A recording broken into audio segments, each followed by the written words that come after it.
Our next speaker, who we'll have up at the podium, is Elizabeth Keto. So Elizabeth is a PhD candidate in the history of art at Yale University, and she will be sharing her research, Making, Moving, Writing, Charles C. Cameron's Cylinder Desk. Elizabeth?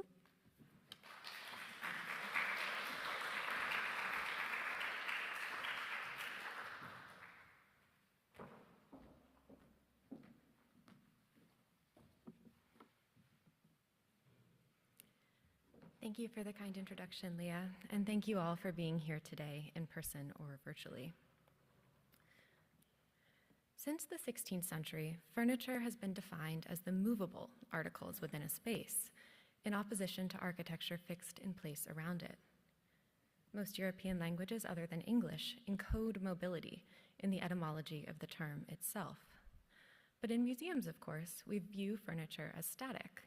We no longer see a tilt-top tea table tilting or a family's bedstead stacked on a wagon and jolting down a muddy country road. We might know that antique furniture is, in theory, movable in complex ways and was designed to be so, but we rarely see it happen. Yet the object that I will discuss today calls us to consider movement of many kinds, the ways in which it was intended to move, and the motion of objects and people around it. My focus is a cylinder desk made in the early 19th century in Shepherdstown, in what is now West Virginia. Created in the shop of the second-generation cabinet maker Charles C. Cameron, this piece of writing furniture incorporates 4 graduated, lockable drawers and a barrel-shaped top. The desk is raised on gently splayed French feet to just over 46 inches tall. The primary woods are mahogany and a light wood, perhaps dyed sumac, while the secondary woods are walnut and yellow pine. The desk's most striking feature is, paradoxically, its most difficult to see.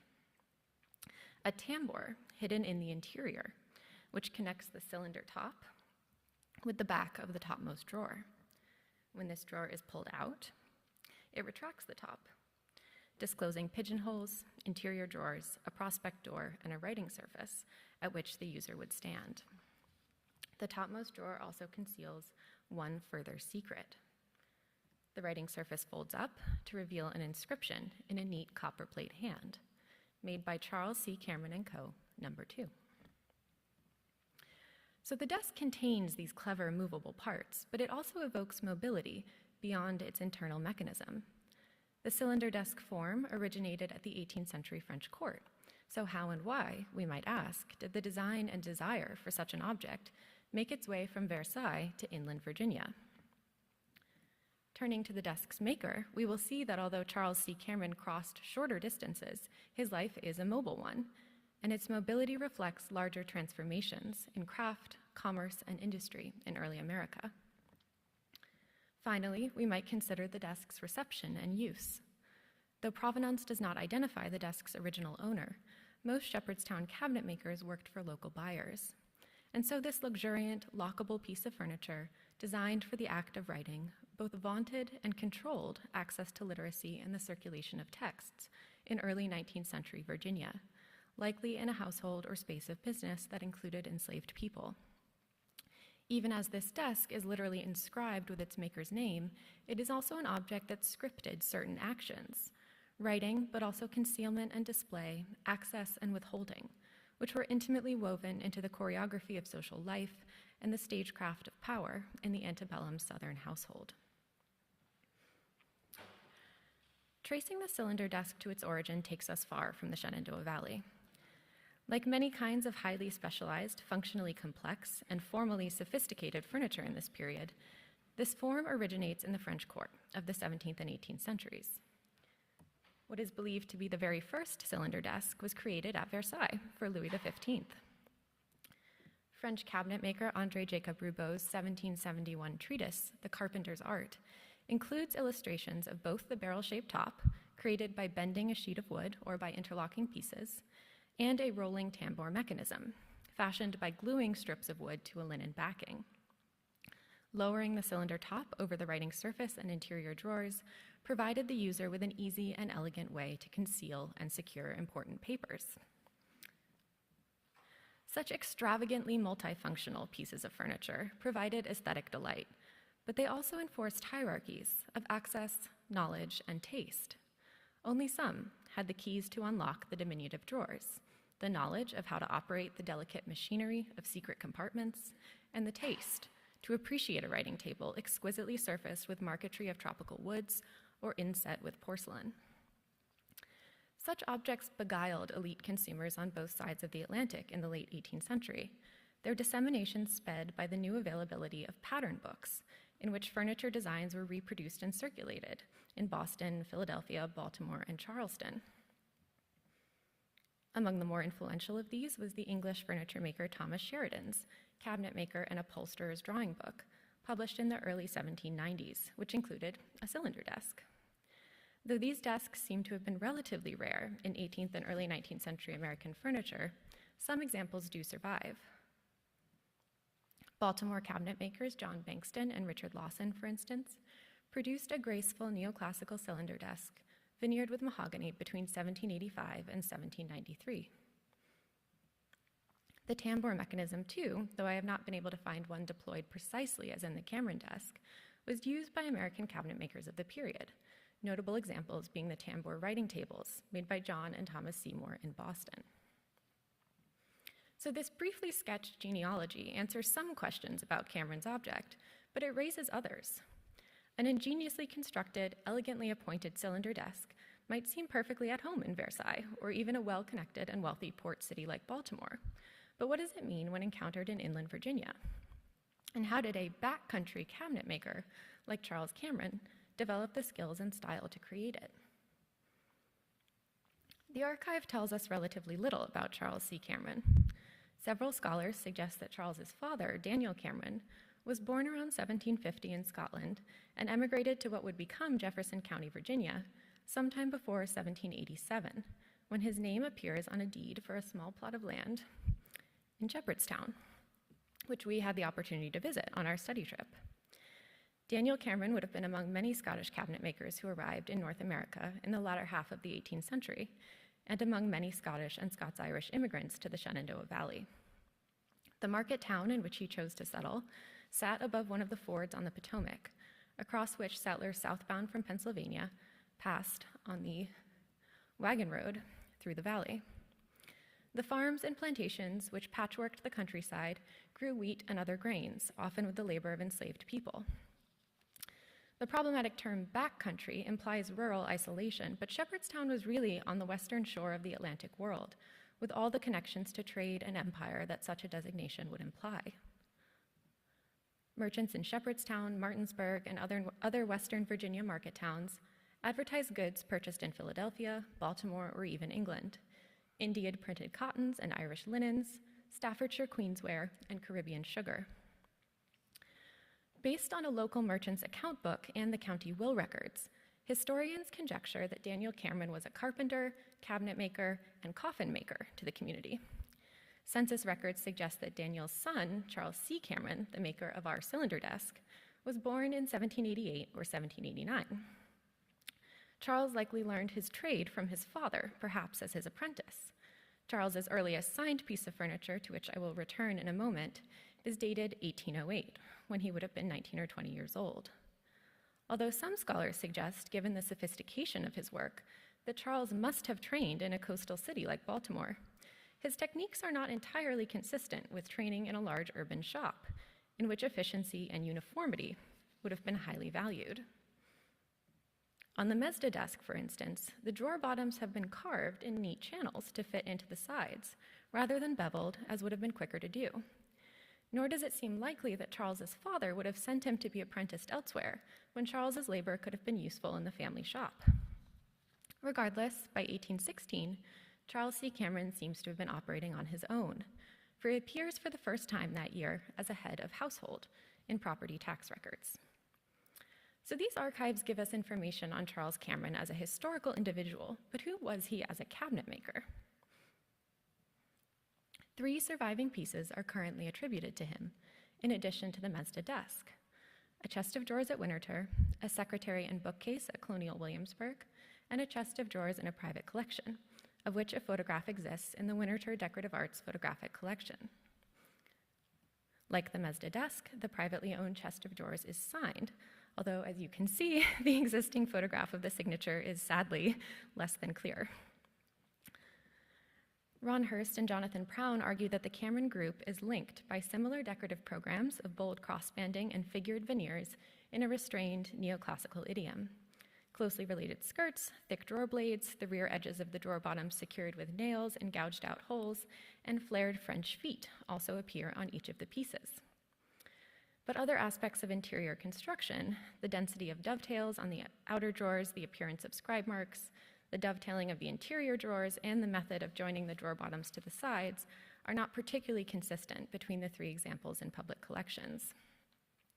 None of this is prohibitive of the attribution of the unsigned furniture to Cameron, but I do think the ambiguity here means that it will be important for scholars to re-examine the other signed Cameron piece when that becomes possible.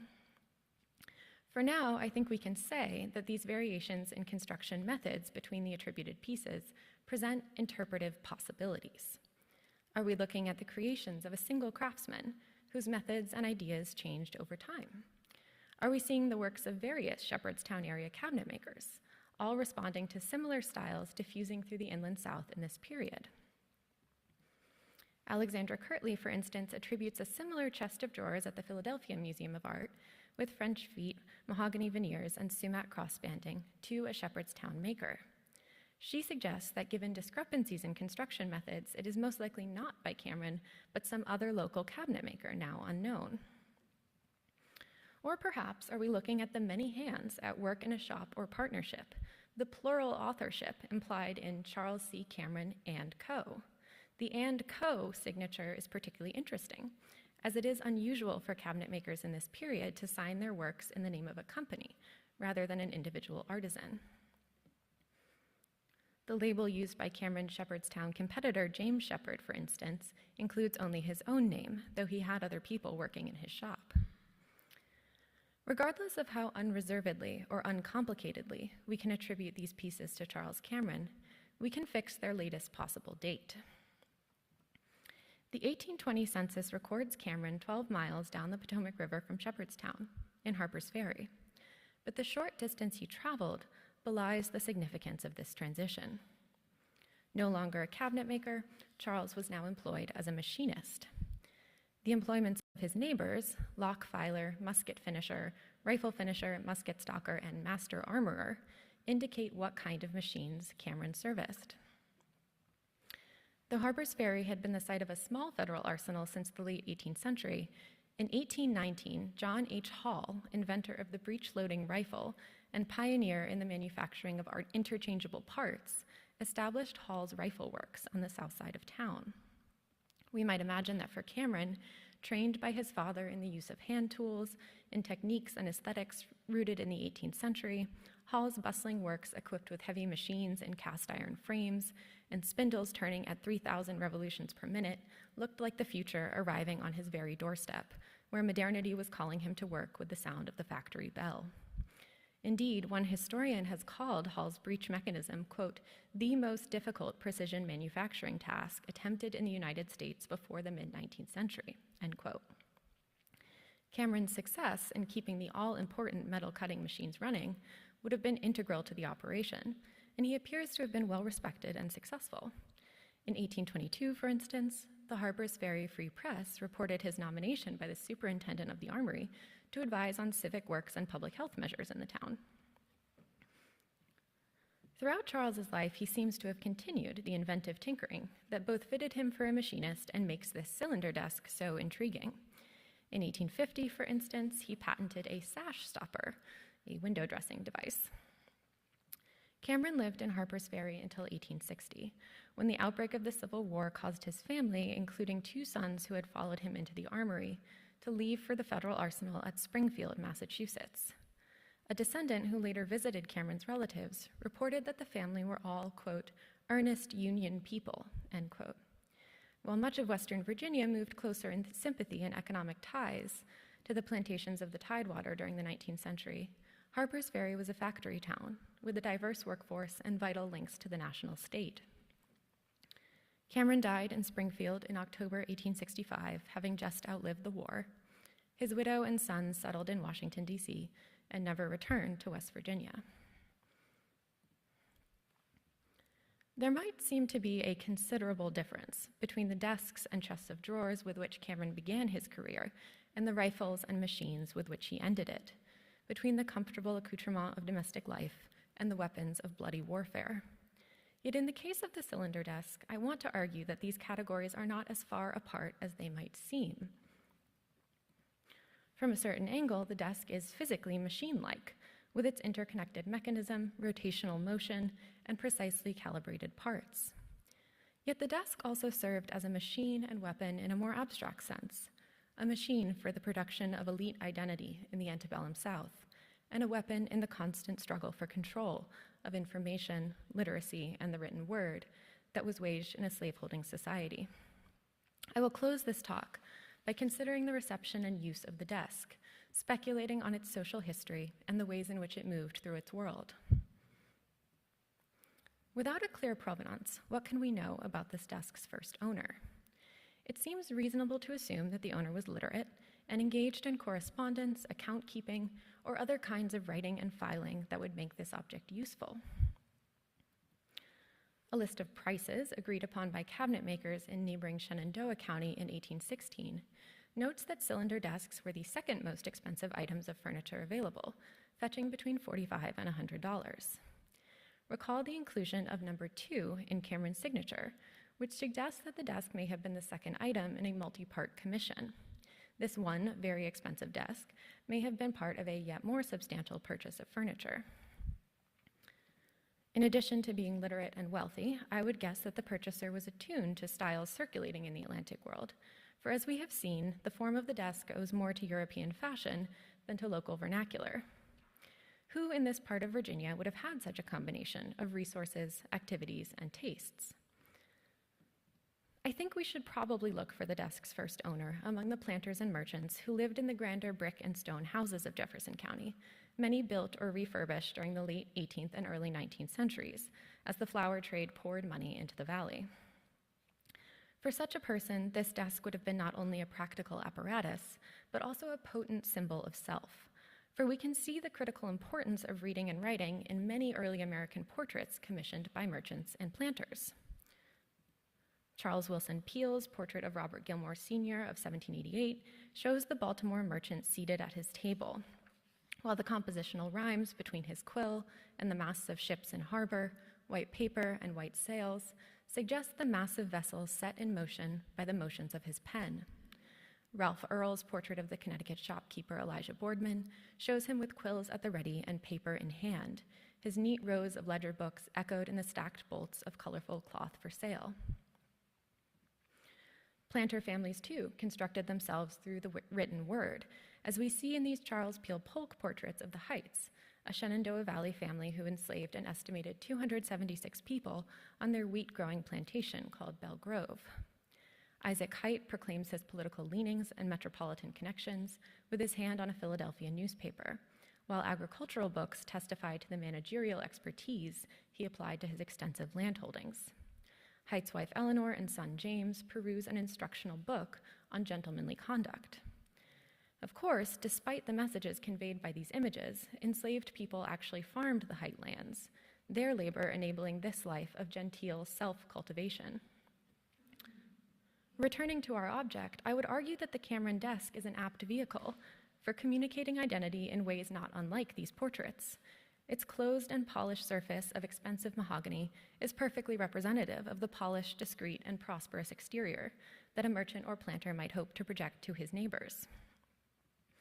In some ways, in fact, the cylinder desk works better as a social performance than as a practical object, because the tambour mechanism in the interior truncates the pigeonholes within, making the desk not particularly useful for filing letters.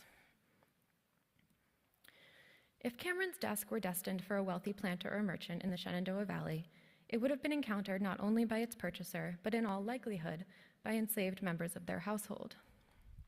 By 1860, enslaved people comprised over a quarter of the population of Jefferson County. Agriculture and commerce in the valley were both thoroughly dependent on the institution of slavery. Charles Cameron, growing up in Shepherdstown, would have witnessed the auctions of human beings that occurred in front of Entler's Hotel, a few blocks away from his home. The money which he received for this luxurious piece of furniture almost certainly owed something to the profits extracted from enslaved labor in the valley. And enslaved domestic workers were likely tasked with polishing the gleaming mahogany or sweeping beneath those French feet, their encounters with this object no less intimate and no less worth imaginatively reconstructing than those of the people who purchased it.